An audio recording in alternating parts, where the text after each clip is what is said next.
welcome to Tuned to Yesterday, bringing you programs from radio's golden years. I'm Mark Lavonier. There's adventure in this hour, later on from radio's outstanding theater of thrills, Suspense.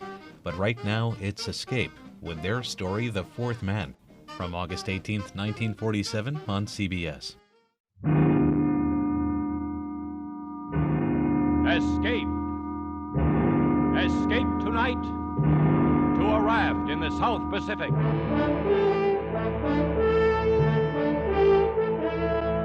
The Columbia Broadcasting System and its affiliated stations presents Escape, produced and directed by William N. Robeson. This, the last of the summer series, is The Fourth Man by John Russell.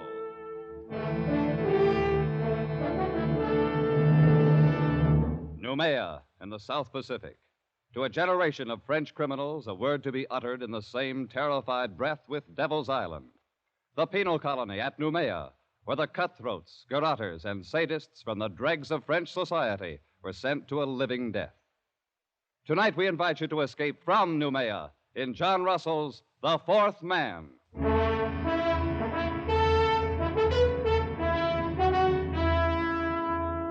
The raft stood to open sea.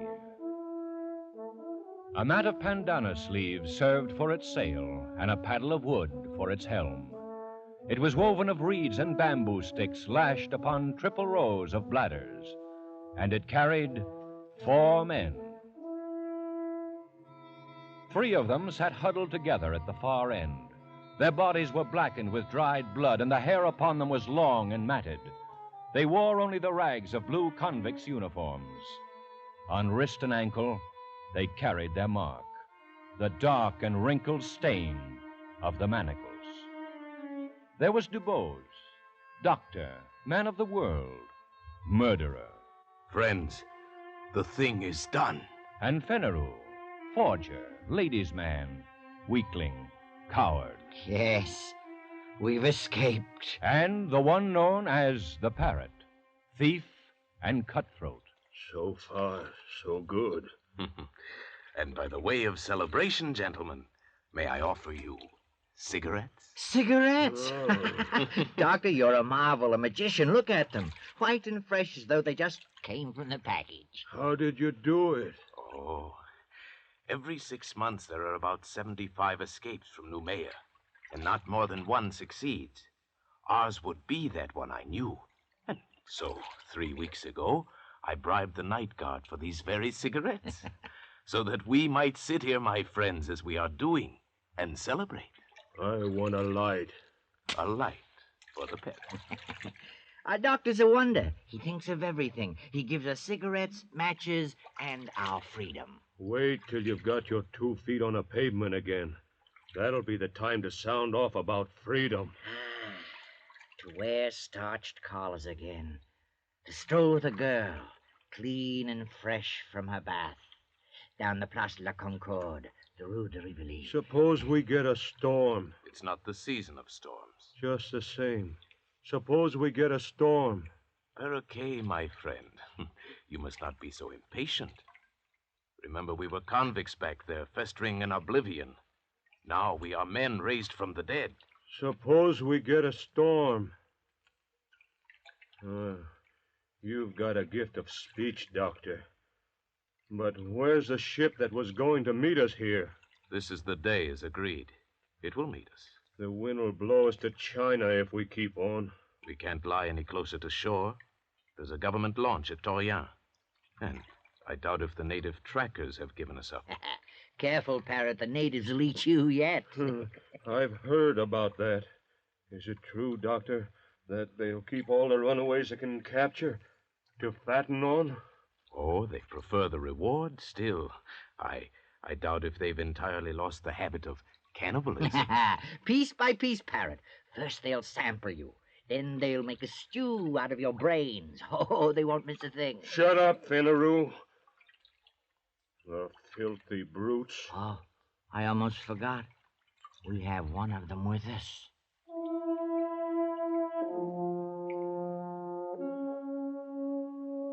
The fourth man was steering the raft. He sat crouched in the stern, his body glistening with spray. His huge, dark hands held the steering paddle. He was motionless, like an idol, his eyes fixed on the course ahead. The fourth man on the raft. You are looking at a Canuck, my friends.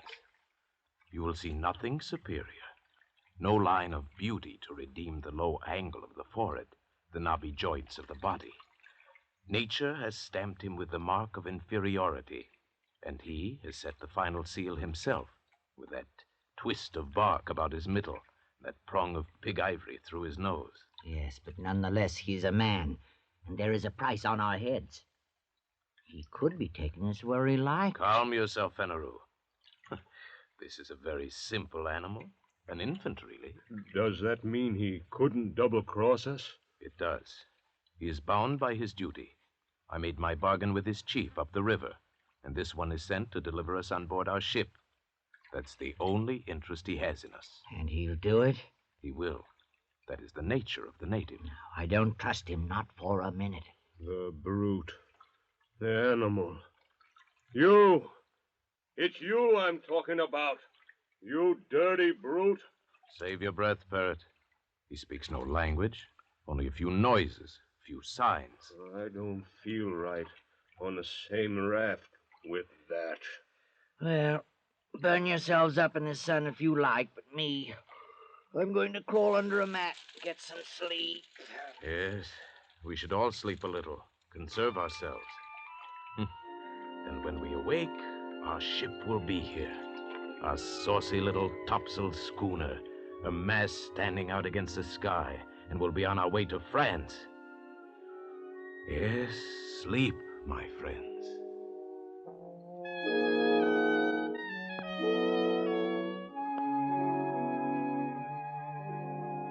The two younger convicts dozed under the heat of the day, but not the doctor. He stood once again to sweep the skyline under his shaded hand. His plan had been so careful, so precise. He had counted absolutely on meeting the ship, a small schooner, one of those flitting, half-piratical traders of the Copra Islands that can be hired, like cabs in a dark street, for any sinister enterprise. And there was no ship, and there was no crossroads where one might sit and wait.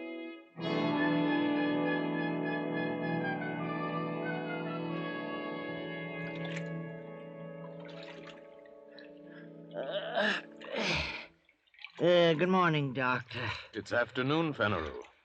Oh, yes, so it is. I slept like a corpse. Hey, where's the ship, Doctor? It was going to be here when we woke up. It will be. Oh, I'm thirsty. I'm dying with thirst. So we all, Fenneru. Where's the flask? I'm roasted in the sun. You'll just have to roast some more. This crew is put on rations. Oh, what are you talking about? Where's that water? I have it here. So you have. Do you think it's yours? No. It's ours, Parrot. I want a drink, Doctor. Think a little, Parrot. We have to guard our supplies like reasonable men. We don't know how long we may be floating here. Oh, so that's how you talk now. You don't know how long. But you were sure enough when we started. I am still sure. The ship will come. She cannot stay for us in one spot. She'll be cruising to and fro until she intercepts us. And we must wait. That's good. Wait. And in the meantime, what? Fry here in this heat, our tongues hanging out, while you deal us out water drop by drop? Perhaps. No. The man doesn't live who can feed me with a spoon. Unless you would die very speedily, we must guard our water. We can only do our best with what we have. All right, Doctor. Do your best. Give me a drink. You may have your share, of course. But be warned. When it's gone, don't come to us, to Fenneru and me. Yes, what's fair is fair. My drink. Very well. Oh, a thimbleful. One thimble. This way we should have enough for 3 days, maybe more, with equal shares among the three of us. That's right. There are only 3 of us. You were thinking of him, Fenneru, of our pilot? He looks somewhat like us, doesn't he? But his body has never known clothes, his feet shoes. His heart has never known the swelling that comes with feelings of love or beauty. His mind has never known a single thought. Look at us three, gentlemen. You, Fenneru, a forger. You, Parrot, a thief. And I, Dr. Dubose, of Paris and Marseille, a murderer. And yet, we are civilized men, and this is a savage animal. And our provisions are for civilized men only.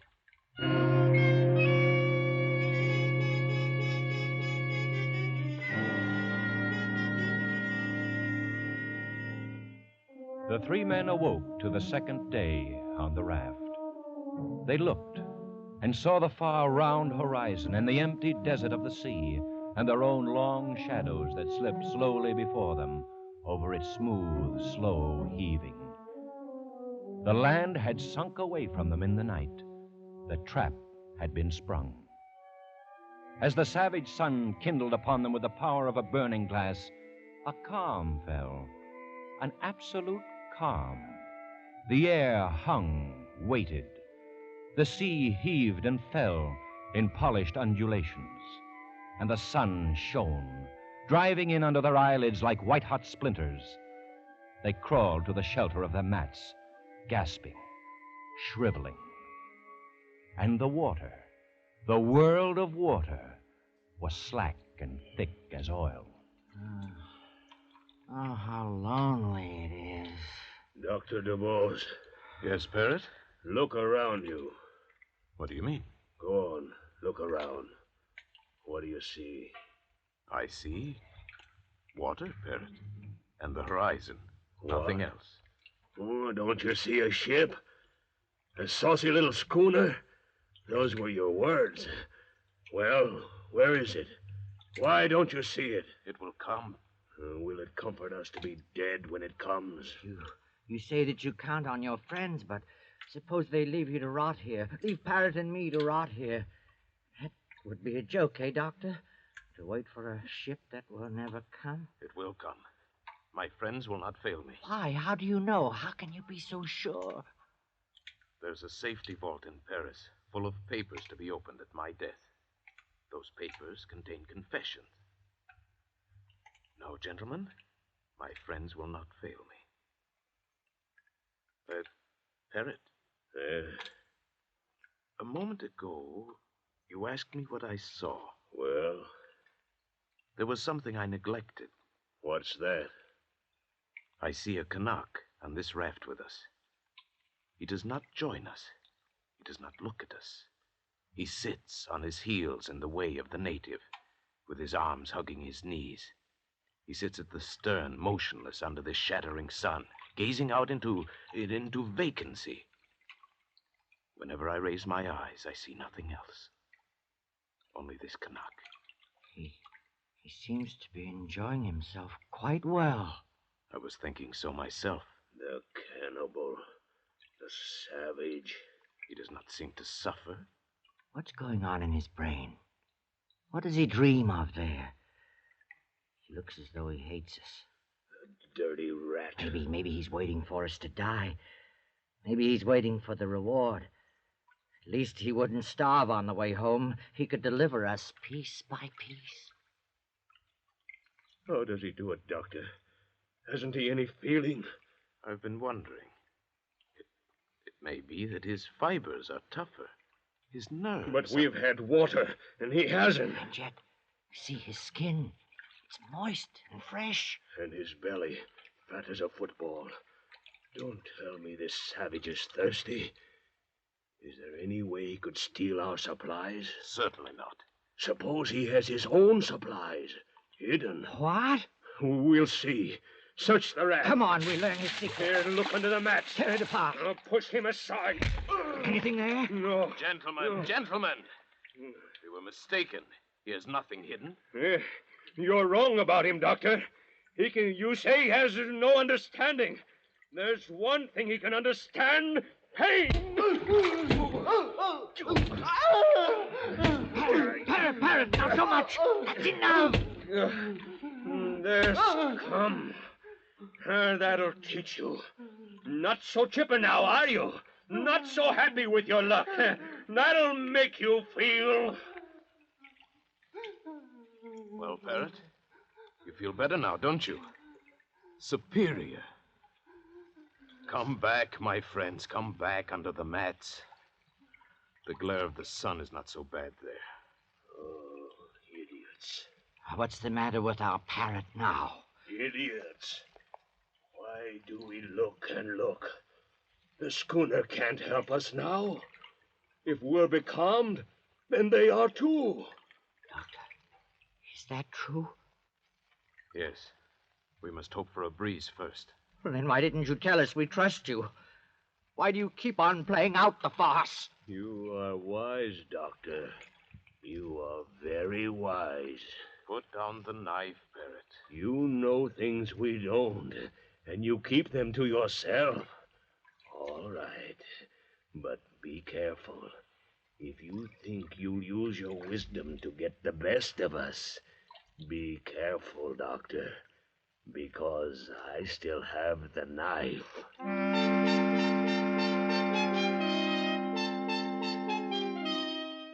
And so the days dragged by, the second, the third, and now it was the fourth day, and still there was no breeze, and still there was no ship. Oh, Doctor. Yes? What do you stare at? At him. At him, the native. The Canuck. Why? Look at him. And look at us. We are dying. Our powers are ebbing. And him. Naked, wild, brutish. He has yet to give the slightest sign of complaint or weakness. Doctor, is this a man or a fiend? A man. It is a man. A miracle. It is a man, and a very poor and wretched example of a man.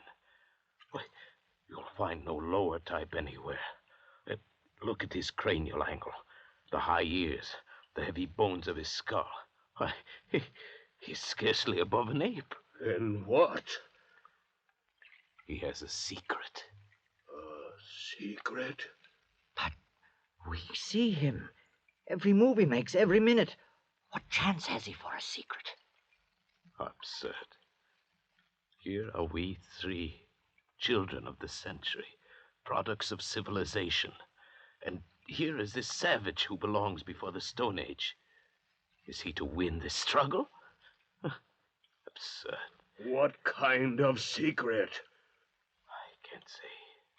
Perhaps some method of breathing, some strange posture he uses to cheat the sensations of the body. Such things are known among primitive peoples. Known and jealously guarded, like the properties of certain drugs, the uses of hypnotism. Who knows? We can know. We can find out. Would you ask him? Useless. He would not tell. Why should he? We scorn him. We give him no share with us. We abuse him. And so he falls back upon his own expedients. They are the means by which he has survived from the depth of time, by which he may yet survive when all our wisdom is dust. There are a number of ways of learning secrets. I know them all. It would be useless. How could he stand any torture you might invent? You saw how he behaved before? No, that's not the way. Oh, listen to my way. I'm tired of all this talk. You say he's a man. All right, then he has blood in his veins. At least we could drink. No, it would be too hot. It would be salt. Well, kill him then and throw him over the side. Let's be rid of the thing. We gain nothing. Then what do you want? I want to beat him. That's what I want. To beat him at the game. For our own sakes, for our racial pride, we must. To outlast him. To prove ourselves his masters. Watch him. Watch him closely, my friends. Watch? I'll watch all right, my good doctor. I'm not sleeping anymore, and leave you alone with that bottle. The bottle. The bottle. I've been meaning to discuss our rations with you. Have you? We're running very short. I'm afraid we must cut down again. And what are we cut to? Half a thimbleful. No. We must keep our wits. I say no. All right. Then we'll put it to a vote. You say no. I say yes. Fenneru. Yes, anything, but give me mine now. Then it's half a thimbleful for Monsieur Fenneru. Your share, Fenneru. More, I'll die. Give me more. No more today. You must. Doctor. No more today. Look, a ship. Oh, at last. Where is it? I don't see any ship. It's a trick. Look, Fenneru. He has the bottle. You dirty thief. Look at him. You killed him with that oar. What about the bottle? Yes, there's some left. You caught him just in time. And you caught the bottle just in time. It seems I did. And there is no ship. There will be no ship. We are done. Because of you and your dirty promises that brought us here. Doctor. Liar. Fool. Don't come any closer. Unless you want this flask broken over your head. No. Oh, I wouldn't want that. Why, just think, Parrot. Why should you and I fight? We can see this trouble through and win yet. This calm can't last forever. Besides, there will be only two of us to divide the water now. Yes, that's true, isn't it? Fenneru kindly leaves us his share, an inheritance. All right. I'll take mine now. My share. Right now, if you please. Later, we'll see. So be it. Your share. Many thanks. And now, Fenneru's share. To me, please. As you say. And now, another good doctor. 3. That's enough, Parrot. No, doctor. It's not enough. Now I'll take the rest. Parrot, stop my arm. I'll kill you if you don't let go. Thank you. You see, I have manners, haven't I? And I have wisdom, too, because I fooled a very wise man. I toast you, Doctor. The best man wins. That was a bright idea of yours. The best...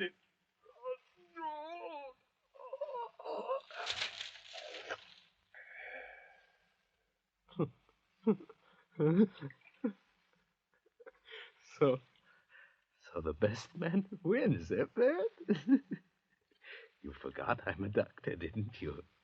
You forgot that a man cannot go without water for 4 days, then drink his fill and live through it, huh?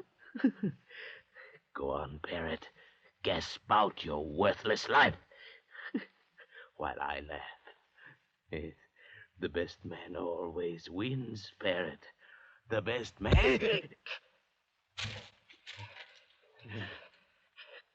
So, best man wins, yes, Doctor. You forgot my knife, didn't you? Forgot me lying at your feet. Gave me up for dead, didn't you? But now it is I, Fenneru, who will outlast the two of you. Yes, my good doctor. The best man always wins. Fenneru, you fool. The water, it's running out. Hey.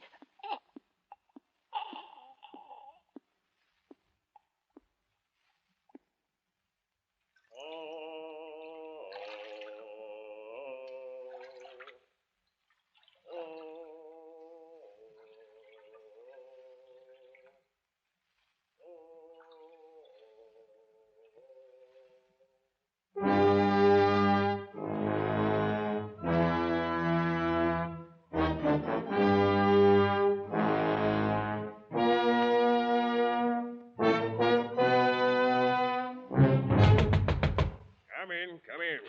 Captain, longboat's back, sir. All right, send Marteau in. He's right here, sir.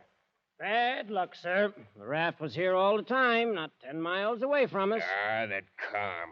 Well, where are they, the passengers? We're too late. They're all dead. All dead, huh? Yes, one stabbed to death, another skull crushed, the other fried by the sun. They're all dead. Well, then, all the better. Of course, there's nothing to feed. Yeah, but how are you going to... Hogsheads, my friend. The hogsheads in the afterhold. Fill them nicely with brine, and there we are. I don't understand. Oh, you're dull, Marteau, very dull. The gentleman's passage is all paid. Before we left Sydney, I contracted to bring back 3 escaped convicts. Well, I'll bring them back, pickled.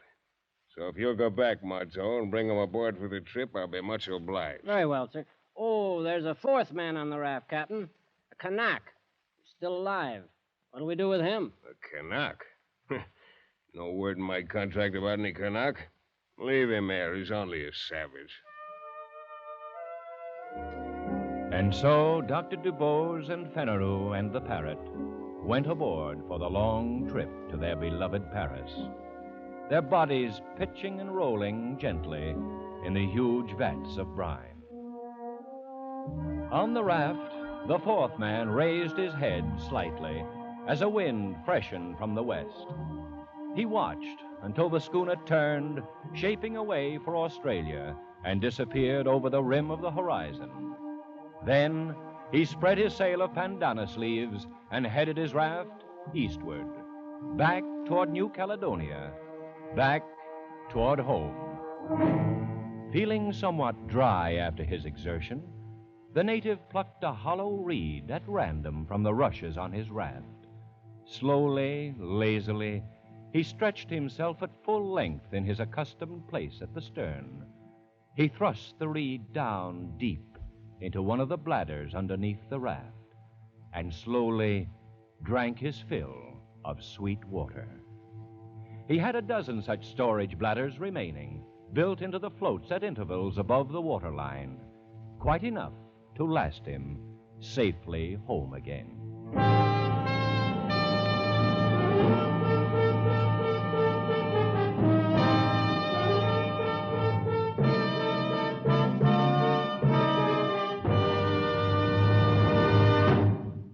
Escape is produced and directed by William N. Robeson. The 4th Man by John Russell was adapted for radio by Irving Ravech, with Paul Frees as Dr. Dubose, Joe Kearns as Fenneru, and Nestor Paiva as Parrot. Bill Johnstone narrated. The special musical score was conceived and conducted by Cy Fewer. Escape has been presented by the Columbia Broadcasting System and its affiliated stations.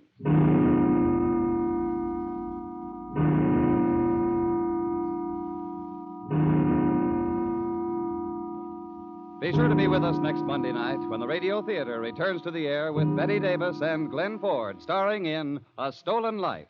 Remember, next Monday evening from 9 to 10 p.m. Eastern Daylight Time, the Lux Radio Theater starts its 14th year over CBS. The play, A Stolen Life. The stars, Betty Davis and Glenn Ford. Escape, on Tuned to Yesterday from the 18th of August, 1947, a CBS broadcast. That John Russell story proving to be popular enough that it was repeated on the series less than a year later and again in July of 1949. You're listening to an hour of adventure on Tuned to Yesterday. I'm Mark Lavonier. Now an episode of Suspense featuring screen star Lloyd Bridges, who at the time was appearing in the television show Sea Hunt.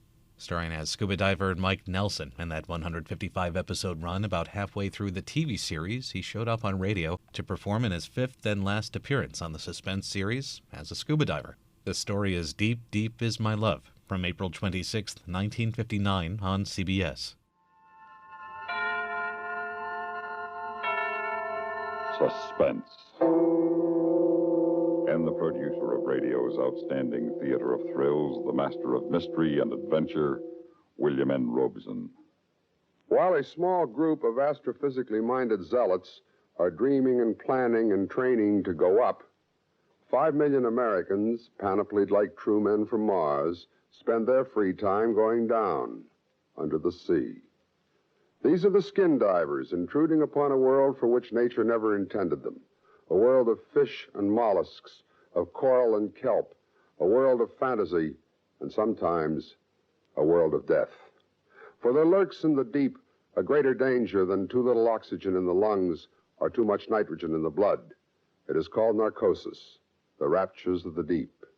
And no man knows its full extent, for no man seized with narcosis has ever returned to the surface to tell about it. Down he goes, ever downward into that silent, dark world of water, seeking only he knows what. Listen then as Lloyd Bridges stars in Deep, Deep Is My Love, which begins in just a moment. And now, Deep, Deep Is My Love, starring Mr. Lloyd Bridges. A tale well calculated to keep you in suspense.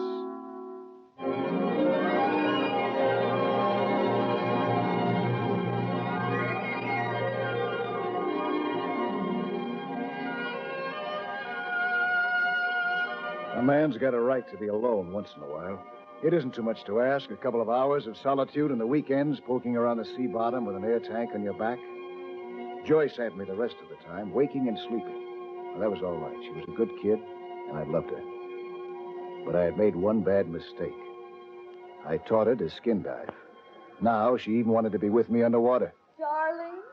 Yes, dear. Why not? Why can't I dive with you? What could I tell her? That today I had to dive alone? Return alone to the deep to see if I'd gone insane? To see if the beauty below was real or as false as the colors of the kelpfish? To see if the girl was real? No, of course she wasn't. And yet, I had to go. And alone. I had to be sure. There are dangerous currents out there. I'm as good a skin diver as you. You said so yourself, and George is bringing some gear for me. He promised. No, Joyce. Hand me my fins, will you? Here. If it's too dangerous, I don't want you out there. George said you went too deep last week anyway. He went just as deep as I did. Looking for you. He said he got a touch of narcosis. Narcosis. Raptures of the deep. Too much nitrogen in the blood at too great a depth. Any diver, even a pro, could get it below 100 feet. They say it's a kind of ecstasy. But it could be a deadly ecstasy, luring you downward and downward, spiraling through the swaying greens, through the sapphire blues to the depths where all was black and white and motionless as death. Had George had it? Had I had it? Was it this that tempted me deeper and deeper? Or was it simple escape? To a world where a man is as truly alone as the crayfish under his rock or the moray eel in his grotto. What's wrong with you, Don? You've been acting funny all week. Did you have narcosis? Was George right? No, of course not. And I'm going to tell him to stop tailing me around like an anxious porpoise. I've been diving just as long as he has. Good. Maybe he'll quit and you'll dive with me again. You play tennis with me. You never go skiing without me. We're together every second you're not at work, so why can't we... Joyce. Well, I want to know. We do everything together, and now you Maybe just... that's the trouble. What do you mean? Hi, kids. I'll skip it. Here he is. Well, Hi, Joyce. Hi, George. I'm sorry, I had to fill the tanks. it's okay. Brought an extra tank and some gear for you, Joyce. She isn't coming, George. Oh? Well, whatever you say, but we could keep it shallow.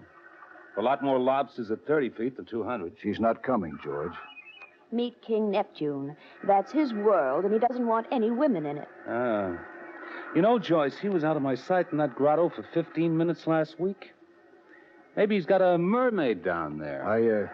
I was after a lobster. What, at 200? Hey, no kidding, buddy. I'm not following you down there again. Those old nitrogen bubbles started playing tag in my brain. I could hear the angels singing loud and clear. I just about fell in love with a sand shark. What do you mean? I had it, man. Nitrogen narcosis. It's cheap drunk with no hangover unless you go all the way, and then it's so permanent. Oh, sir, it's not for me. There's plenty of warning. Yeah, sure, but it's such a lovely warning. Real pleasant. Your arms turn numb, you couldn't care less. You maybe hear voices, and you couldn't care less. And the deeper you go, the deeper you want to go, and you couldn't care less. No, sir, make mine martinis. You might drive off a cliff going home, but at least it's quick. So let's keep it a little shallower today, huh? You tell him, Joyce. I don't care if he finds a tunnel to China. I'm going to look for seashells, if that's all right, Don. I won't get my feet wet. I watched her start down the beach, head up to hide her disappointment. Lovely brown body swaying as she picked her way through the rocks. I almost called her back. She liked diving. It really wasn't fair to cut her out. But something stopped me.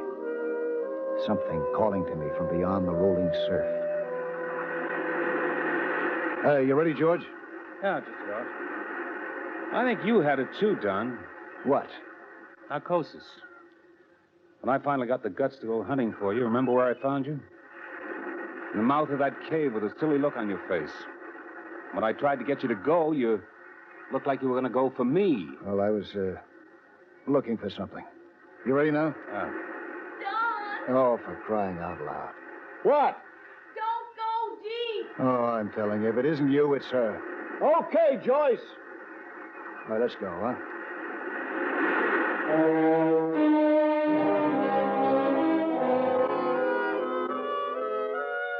The water was warm.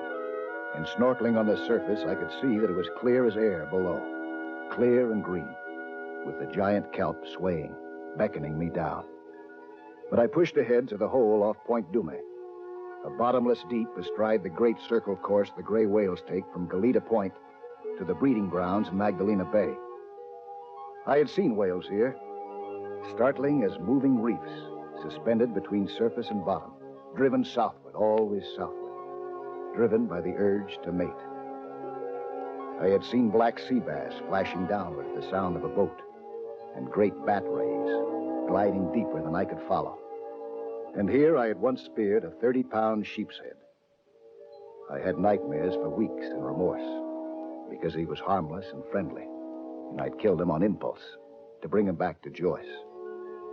He'd sounded for the deep when I hit him, trying to lose me and retreat to some dark hole to nurse his wound, as all creatures will. But the spearhead held, and I'd taken all the depth that he could find. Now he hung as a reminder in my garage. I hadn't speared a fish since. I hated lately even to drag the big bull lobsters from their holes. It was so much better just to drift along the bottom and look and wonder. Hey, John, how far are we going? I pretended that I hadn't heard. To drift and wonder. To drift and wonder in a world of silent creatures who ignored a man as long as he made no hostile move, as long as he left them to their holes. This was a world where a man could hide from supermarkets and freeways and movies and... Hey, Don, won't this do? We were over the deep area now. I adjusted my face mask, put my mouthpiece in my mouth, and blew out what water was in my hose. Then I tested the free flow of air from my tank and dove. I was back in my underwater world again. The water caressed me as I dove down 30, 40, 50 feet, heading for a spire of rock to a castle guarding the edge of the underwater canyon of Point Dume. The water turned slowly to light blue, and the cares of the week slipped from my back. I told myself to be content with this. The other thing down there was fantasy. At the spire, I stopped to tickle a starfish, stared into the pink eyes of a golden Garibaldi until he flicked his tail at me and swam away. joined a school of perch as they started their flight over the canyon. Then I saw it. Just like last week. I told myself that it must be a leaf of kelp far below or some golden-sided fish. But no. I caught the flash of a slim body again, girl-like, turning below, beckoning me down. Another skin diver? No, it was the girl. The girl who had danced in my mind all through the week. I shivered. There were no voices beneath the sea, not even from other divers. But we had talked before, for minutes, hours, an eternity. And she remembered my name. I shivered, fighting the urge to dive deeper.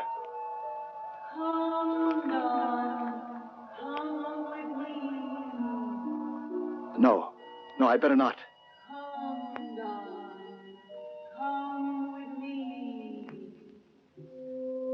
And the voice was gone. She was gone.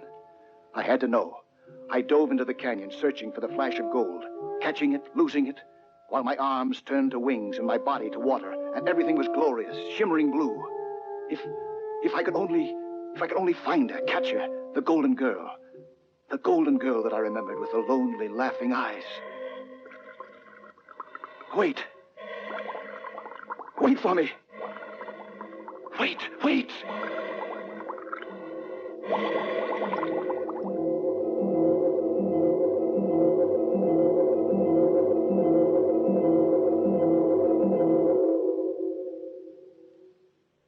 In a moment, we continue with the second act of Suspense.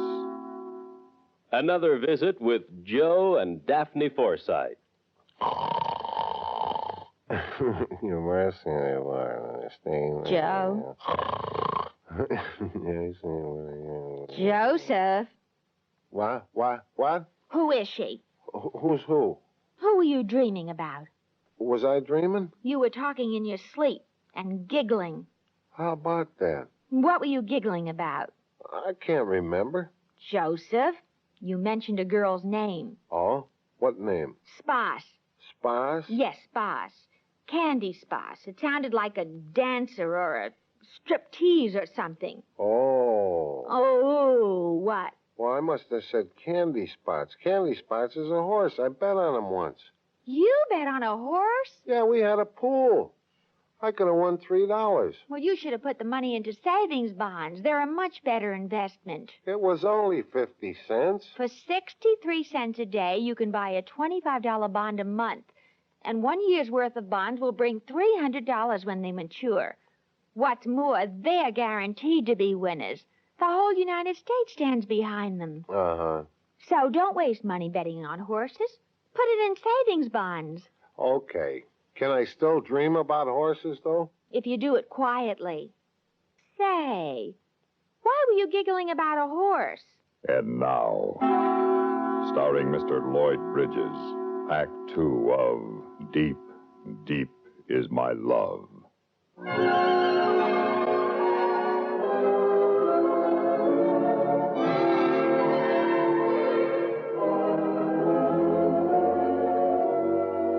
I glided around the giant boulders, midnight blue at 200 feet, soared through a lighter blue spotlight of sun filtering through the branches of a giant kelp above. I had somewhere lost her, the golden girl, but I knew that I'd find her again, that she was only teasing. Until I did, it was ecstasy to move suspended in the liquid void, watching my air bubbles form a pearly necklace past my face mask. A moray eel, rattlesnake of the deep, flashed by, and I waved to him. It didn't seem odd anymore. Words underwater. And I could speak, too. Where are you? Hiding. What are you laughing at? I don't know. I just feel like laughing. Where are you? Can't you see me? All at once, rounding a reef, I did see her. She was sitting in a shaft of blue sunlight, and all around her towered the age-old rocks of the Dumé Deep. Her body was as golden as I had remembered. Her face half familiar, her eyes laughing and lonely. This was no thing of the deep, no mermaid of legend. This was a woman, all mankind's woman. And in her eyes was understanding of all men. And I loved her. And feared her at the same time. Who are you? Why do you stay down here? I told you, because I like it. Well, aren't you lonely? I like being alone. Yes, I do too sometimes. But it seems like I never am anymore. I know. How do you know? I know all about you. Hey, you don't have a mask. How do you breathe? I'm used to it. Where do you stay? Don't you remember? Faintly, I remembered a cave in the depths. A dark, warm place of song and peace. Yes, I think I do. Do you want to go there? No, I better not. We'll be alone there. But I've been down so long, my tank's... We'll be alone there. George will be worried. We'll be alone. And my wife. We'll be alone. Then she was swimming lazily through the boulders. And I was following her to a dimly remembered grotto. At last, we were close together in the dim, watery cave. You're alone now, Don. You're alone. I wanted suddenly to kiss her. I fumbled with my mask. If you take off your mask, you won't be able to see. You might drown. Come here. Wait. There's somebody there. What? I can hear somebody outside. We aren't alone. I peered from the grotto and saw George groping through the shadows, searching. It's my buddy. He's looking for me. I don't know. What can I do? He found me here once before. You have a right to be alone. I know, but what can I do? If he comes closer, you're as strong as he is. Stronger. You mean? You know what I mean. I crouched in the cave, coiled like a moray eel, ready to strike if he... He peered in, blocking my light, and I tensed. He's gone. Come here. Come to me. She slid into my arms, pliant as kelp, light as water itself. Aren't you afraid? You've been down so long. No, I don't care. I don't care. Wait. What's that? If he's back, I'll kill him. I'll kill him. No, it isn't he. It isn't he. Well, who is it? It's your wife. What? How could she be down here? They're looking for you. You've been down so long. What'll I do? Do you want to go with her? No. I want her to let me alone. Just for a little while. She won't. She's even followed you here. She'll never let you be alone. What'll I do? You know what to do. But I love her, you know. A man has a right to be alone. I'd let you alone. I backed into the cave and waited. A form moved by the entrance to the grotto, and I saw in the gloom my wife's face, frowning behind a mask, peering and worried. Oh, why can't she let me alone? She never let you be alone. All right then. Will you let me alone? Will you let me alone?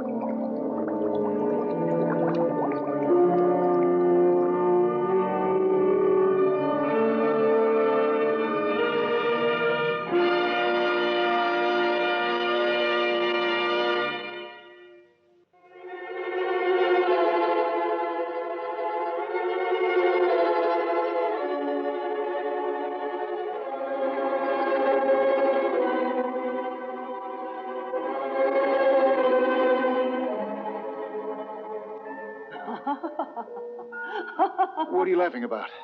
Now she'll let you alone. Now she will. What'd I do? Don't you know? Who is it? Don't you know it's Joyce? But she's dead. Yes, she's dead, Don. She wouldn't let you alone, and she followed you here, and you killed. No. It's all right. Nobody knows but me. Come on, Don. Come with me. No. Leave her. She's dead. Come on, Don. Follow me. High above was the blessed blue light of the sky. It was an effort to breathe now, and up there was air and life. Here was death, still death. Hurry, Don. Joyce lay near the mouth of the cave with her ripped air hose trickling useless bubbles, and on her face was the look of one asleep in peace. Seeing her there in the narcosis, the crazy rapture passed, and I knew that I must stay with her under the surging tides. Come on, Don. No, no, no. Don, come with me. Come with me. I cradle my wife in my arms. And that is how it has been for minutes, for hours, for an eternity. And Benita stared at us for a moment and left. And a school of perch. So I will never be alone. Joyce will be with me always. I will never be alone.